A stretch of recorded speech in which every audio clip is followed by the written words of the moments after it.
Hello, how are you? I'm all right, thanks, mate. How are you doing? I am good, thank you. I had a birthday last week, which is always great. And the joy is you did too. We did 2 days apart, which is super fun. How was your birthday, Jen? Really? I have like this weird. I used to celebrate my birthday all month, so I used to do something special every day that I was like, it's birthday month. If I want to buy these flowers, I'm going to buy them because it's birthday month. Nice. It's almost like having a birthday just gives me permission and it kind of informs that whole month for me. How was yours? Yeah, mine was, I think I do the same because the amount of packages that came in last week from Amazon, but I wasn't conscious that I was buying more things because of my birthday, but it must have been. My actual birthday in the day was really nice. I had like different friends that I went for breakfast with a friend and then for lunch and dinner. And I was having a really lovely day. And then one of these things that I'd had ordered was, I don't know if you've seen the under the kitchen sink water filters that are supposed to act like a amazing water filter for your drinking water. So I was really excited about this. It looked so like fancy. And all the blurbs is like 15 minutes just to set it up. So I was like, oh, I'm going to set it up, and then I've got lovely clean water for the rest of my birthday. So I start messing about under the kitchen sink. I'm definitely overconfident when it comes to like any kind of DIY. I always think, yeah, it'll be fine. So anyway, long story short, the kitchen was flooded. The U bend on the sink felt like the waste pipe fell off.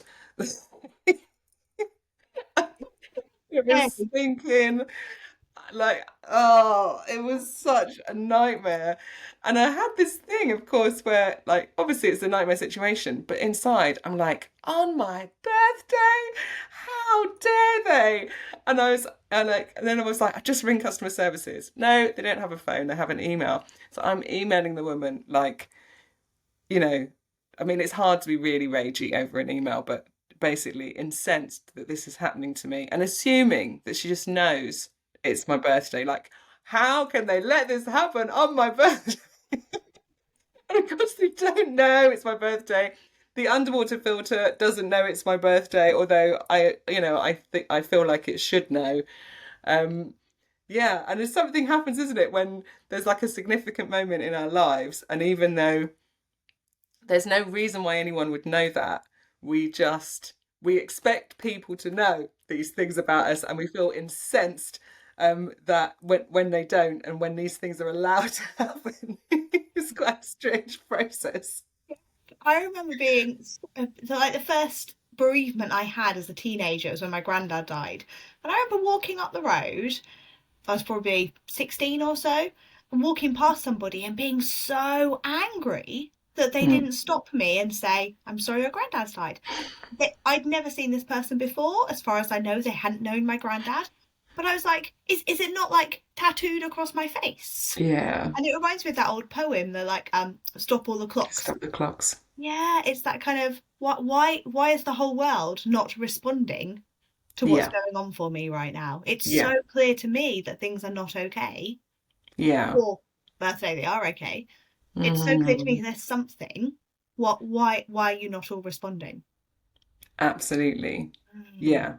Yeah, and that must be, right, the experience of lots of the young people that we support and that we work with through Unique Connections who have had life-changing, life-altering events happening. And they can't verbalize it, they can't tell the story. But just like I expect people to know that the kitchen should not flood on my birthday. You expect a stranger to know that your grandpa has passed away. And so, it would be completely ordinary for a young person to expect those around them to know that they have particular fears or they have particular things that just um, that should happen or shouldn't happen, um, regardless of whether we actually know that or not. And it Yeah, reminds me of you said last week around when you'd had a young person that you were working with as a team, you sat down and you talked about their story. Mm. You saw some of the things that came to light that made you, Mm. oh yeah, actually, this may well be impacting this. Mm. But so often, some of the young people that we work with, or some of the organisations that we work with, we don't know the full story. No, We don't know everything. and And we'll the never young know. person may well have not had the language put upon it, that if they are Mm. able to communicate about it, to have those words as well, Yeah, to have yeah, that, okay, absolutely. yeah, this thing happened and I felt frightened, and now I feel frightened every time this thing happens Mm. because of that. Mm. Yeah, yeah, absolutely. And I think it's worth going digging for that story, isn't it? Like it's worth trying to find it if we can. But actually sometimes we can't. Sometimes we might suspect that a young person is having a trauma response, or something has gone wrong. But we don't know, we just don't know the story. I remember years ago working with a young lad who was deaf and blind and no verbal communication. And he went through a phase where he would freeze, just go into a complete freeze state. So he'd curl on the ball and on the floor, and he would, you know, he just wouldn't move. You could not move him for anything. And um, and I think as we took some time to just sit with him and listen, you could hear that he was frightened because of the noises that he was making. And we had no way of knowing what had happened to him. That he was, I think he must have been having a flashback. But we had no way of knowing what that flashback was, or what it related to, or what was triggering it. We couldn't solve any of those problems, but we could just sit with him rather than um, trying to, like, putting in a behaviour plan, I guess, or trying to, like, oh, he shouldn't just drop, that's not safe, like all of that sort of stuff, like he needs to move. Just being like, okay, for whatever reason he's frightened, so okay, so let's do everything we can to be with him in those moments, and to help him not to feel unsafe. And they did stop over time, but we never understood what they were about. And I guess that is some of the principle around trauma informed care that I went to find out about, and why it's so like appropriate, particularly for services that are working with young people with intellectual disabilities, and most particularly with those who have little or no spoken communication, because there's like a general principle that um, implementing the principles of trauma informed care can help to heal trauma in a person, even if we don't know what or where or how it is. And if the other thing that's really important for trauma informed care is that if it's implemented, and let's say there's nobody that's traumatized, there's like no one's traumatized, but we're putting trauma informed care in place, like if that was ever going to happen in a learning disability organisation, which it isn't, then it won't do any harm. It will still have like significant benefits for everybody across all levels. So at the worst it can do, like it's benign at worst. Do you know what I mean? Like it's never going to do any harm, and chances are it's going to have a really significant impact and help to restore safety for people, even if we don't know why and what has caused them to have that adaptive response of having a fear response to their world.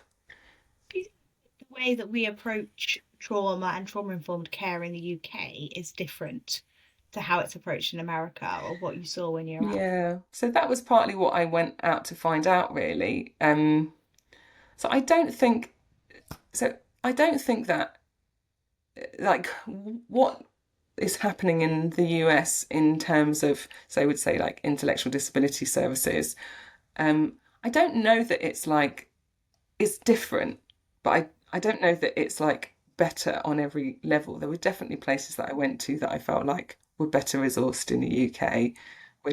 We're doing some things better. I would say, like the sort of therapy space, like speech and language therapy and OT and those kinds of things, is probably more universalized in the UK than it is in the US. But So I don't know that the like in terms of intellectual disabilities services, they are radically better than the UK. But what is culturally different in the US is conversations and the normalization of talking about trauma. That is very different. So in the UK, I always get the impression when you talk about trauma-informed care, particularly as it's becoming more common in different sectors, that everybody's kind of rolling their eyes and going, "Oh, it's not everybody's traumatized. Just get over it. Come on." Like, Like, I would have been fine if that happened to me. Like, they don't need that. I have this. I lived in a box. That kind of thing, isn't it? exactly. And I think that's a reflection of like the people that have been leading on trauma informed care in the UK is pretty exclusively psychotherapists. Like those are the ones that have been talking about it for decades, have been promoting like trauma informed work for like really, really long time. But what we do, and maybe that's also true in the US, but what's different is our attitude culturally to therapy and therapists. So in the UK, it's seen as like maybe a bit because we've got this like culture of like just get on with it, like that sort of wartime mentality, like stiff upper lip, you just crack on, like you can just you don't need therapy, you can just get a gym membership and you know Just have a bubble bath. have a bubble bath, go for a walk, exactly, Yeah. all of that. um there's not there's a lot of cynicism towards therapists and therefore to therapeutic approaches in the UK. Whereas in the US, if you think about like everyone's always talking about going to therapy, and we laugh about it in the UK, don't we? Like there's probably no public figure in the US that hasn't got a therapist. Like it's just so standardized. And lots of people have had therapy in the US. It's normal. It's not a weird thing to say I go to therapy. Whereas in the UK, it feels like um, yeah, that it's unusual. And I know that, for you and I, when I remember we were at a conference a little while back and somebody was like, oh, how do we get to that space where like we were talking about staying regulated with young people? We were both like, therapy, just go to therapy. And you can see the whole audience going, no, we're not going to go to therapy. And even as a therapist, the number of people are like, I'm coming to therapy, but I don't actually want therapy. I just want you to give me the tools to be able to do this. Right, That kind of thing. I don't want a right. relationship. I just want you to say, here you are, do these 5 things and everything's going to be fine. Yeah, because we can do learning, can't we? That's why we love a bit of CBT. Yeah. Learning some principles, I'm learning some tools. But don't therapize me. Yeah. That's basically Yeah. And that's different. That's different in America. it's very different. And so there's not the cynicism or the eye rolling to something like the principle of trauma informed care. And that means that as a culture, they're much more open and they're much further along. So the reason I went out there is so they have these big trauma institutes, like all across the UK, that work with organisations to implement trauma informed care, and that is fairly like that's a fairly normal thing for an organisation to do. It's not that everybody's doing it by any stretch, but it is far more usual. And within the it's interesting within the intellectual disability service, um, because it's far more usual for services to bring in trauma informed care, and they have so how they would understand it in the US. So when we say if we say in the UK the school is trauma informed, what they generally mean is the school has had a couple of days of training and they've learnt about polyvagal theory, ACEs, and trauma and how it presents. Trauma, Or we've sent one person on a course yeah, and and they're nobody's talked back to what they've said. right, exactly.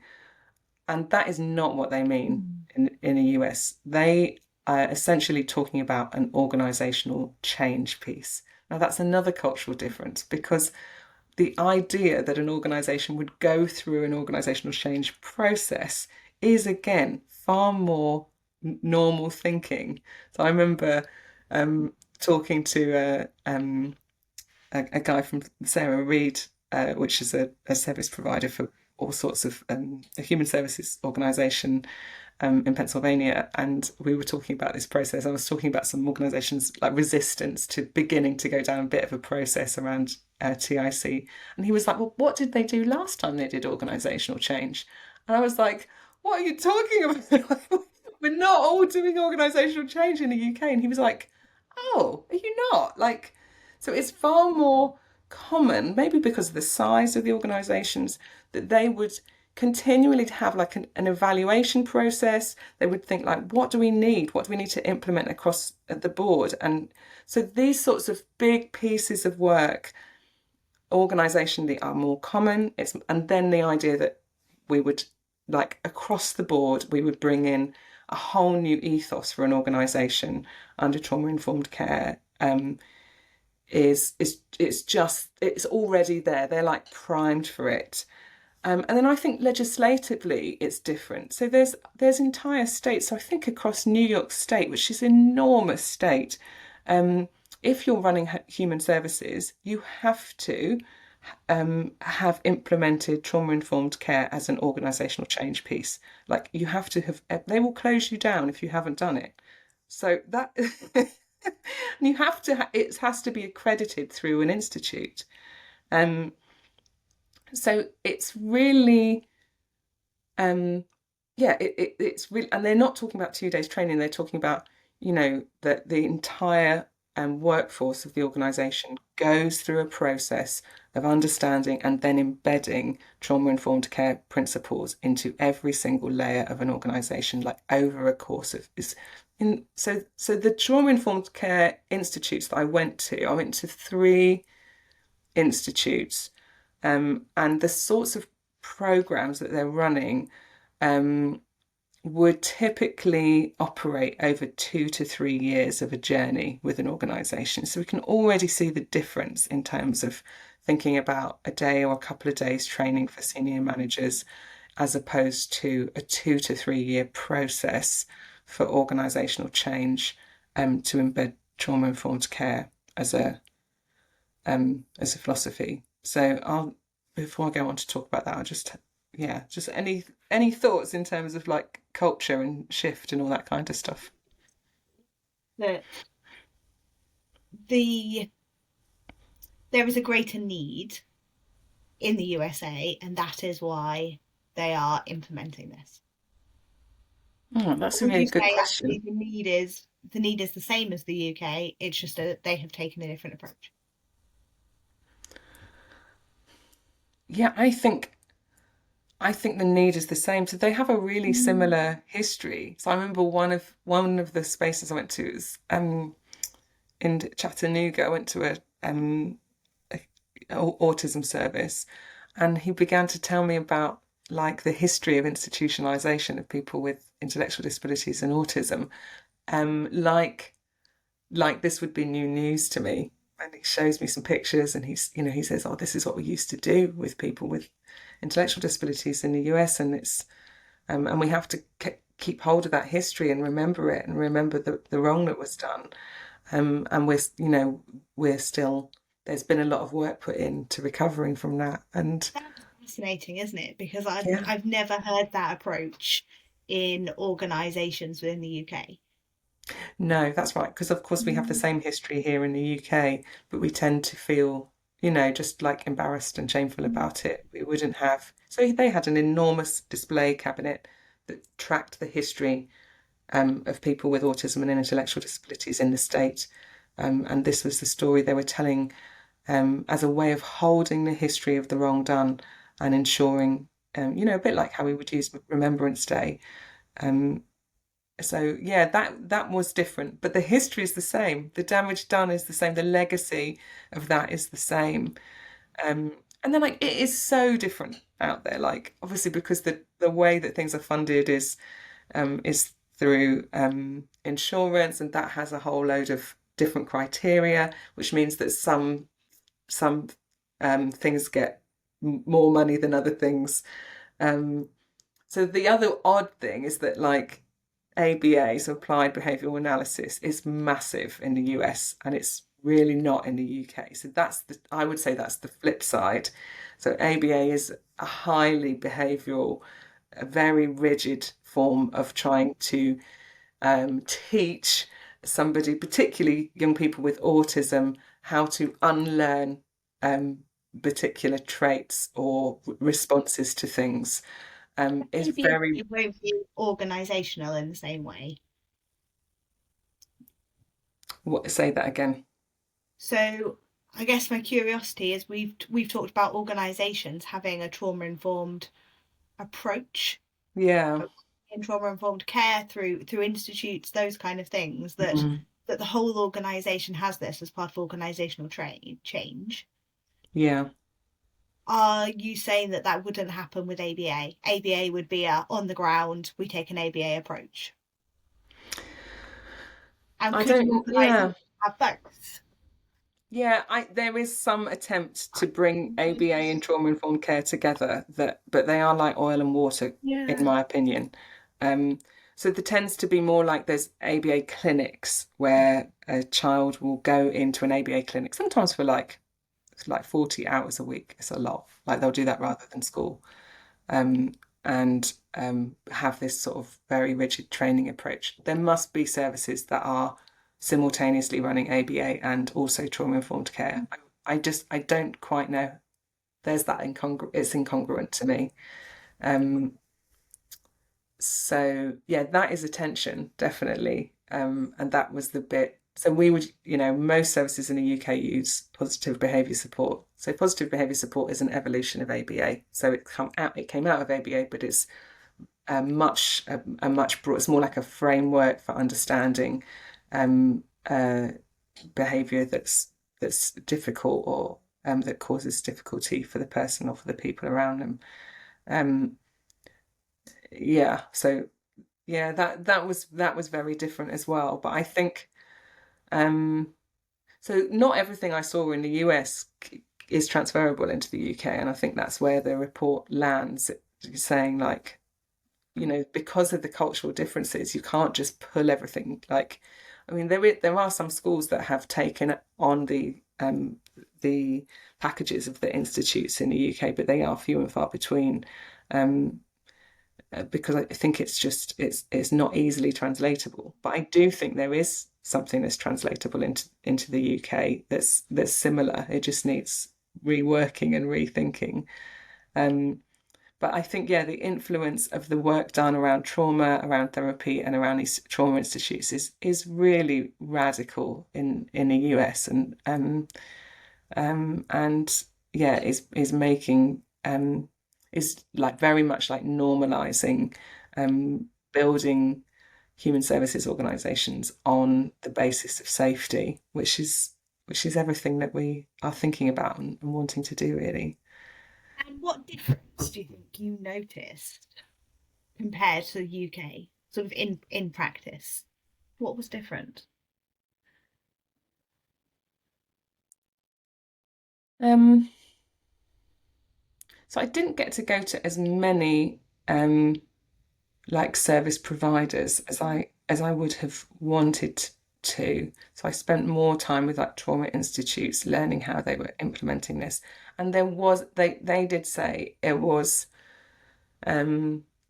harder for them to get into the human service providers who were caring for people with intellectual disabilities. There was still a barrier there, just as there is in the UK, that like, probably most mainstream schools have had something around trauma by now, but that you cannot say that about the learning disability sector. There's definitely schools who have not touched it, and that's probably a similar trait in the US.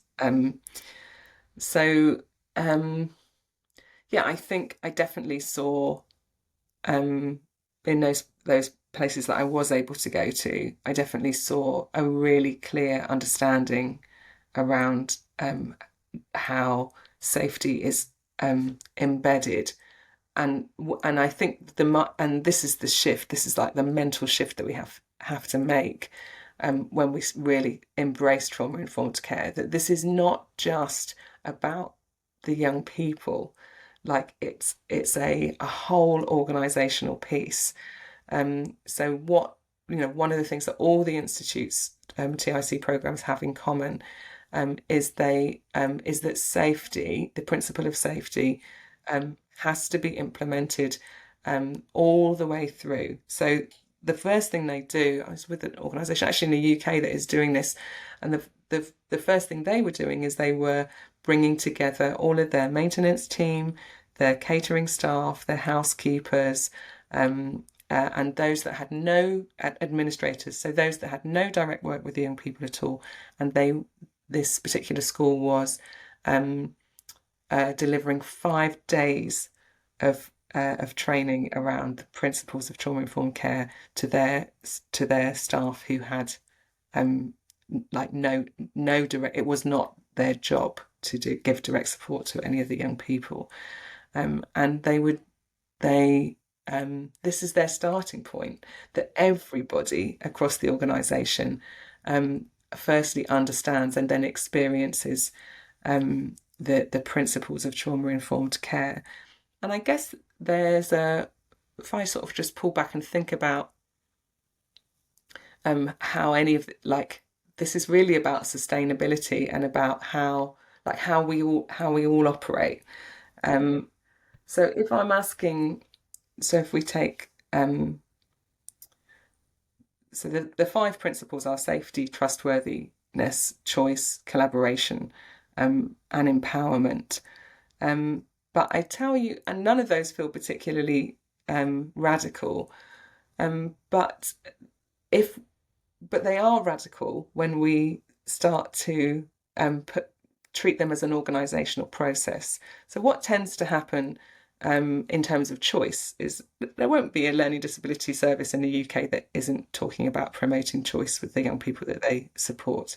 What that tends to happen is that the direct support staff are told, you must allow the child a choice.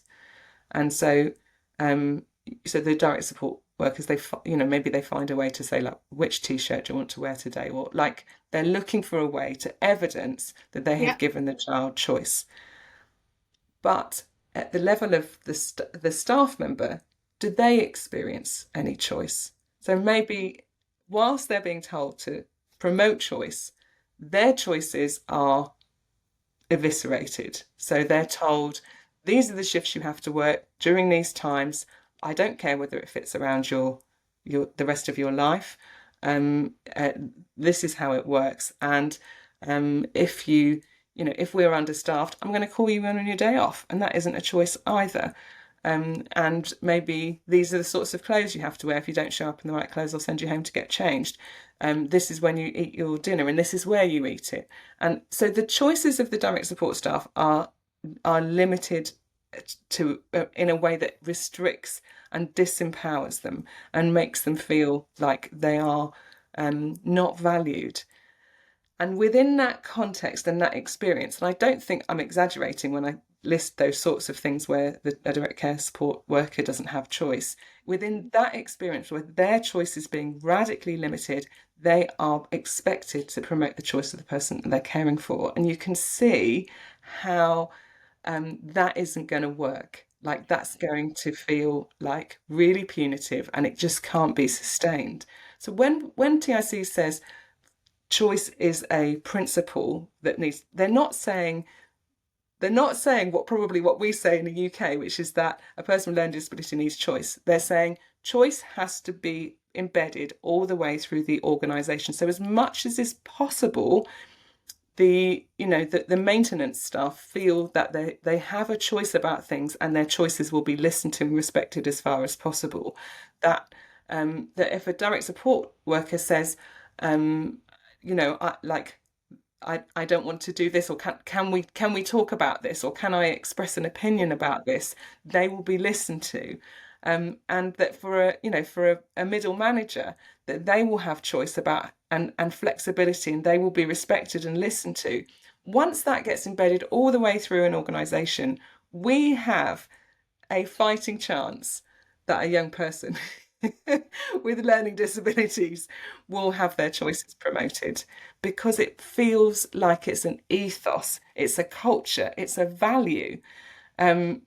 it's not a it's not a direction. Do you know Yeah. what I mean? At the moment, like you must give this young person choice, but your choice is no, you don't get them, and that it feels unjust. It feels unfair. But when we embed it all the way through, you don't have to say, if the direct support worker feels respected, collaborated with, and that their choices are listened to, you don't really have to tell them to promote the choice of the person they're looking after, because it's gotten into the atmosphere, into the air, into the culture. Yeah. Yeah. And I guess that's what this whole piece is about. And that's why, and we'll maybe come on to this next week, like how does that actually happen? That it isn't predominantly through training sessions. Like you can't learn, an organization cannot change and adapt and learn predominantly through sitting on a Zoom and being trained. There has to be something that intentionally gets built and embedded into a setting where the values shift and the mission statement shifts and the ethos shifts and the policies shift and the everything that operates within the organisation gets moved so that these principles become they go through the bloodstream of the organisation. I'm looking forward to us talking about this more because I'm really interested in and how this looked in practice. Yeah, Because it feels like yeah, over a whole country level, it feels like we are so very, very far away. Now, mm, imagine if we also look at the whole of the USA, it feels like as a whole, they are also very far away from every organisation yeah. having They're this. I not mean, we're there. not seeing that at all, are we? No. But that feeling of what it looks like for each of these values to come into our work, Mm, and therefore, what does that enable us to be able to offer the organisations it is that we work with? yeah, And therefore, what difference is it that it's making to these young people? yeah. Mm. Yeah, absolutely. And I think that's, they've got the framework and the mechanisms set out up in the US. And that was what I saw. Like, how far are they along the route, particularly in our sector of this actually getting embedded? I'd say that is still they are struggling with that in the US, but they're still ahead of us. So there's lots to be learnt. But yeah, let's think about that next time. Yeah. Great.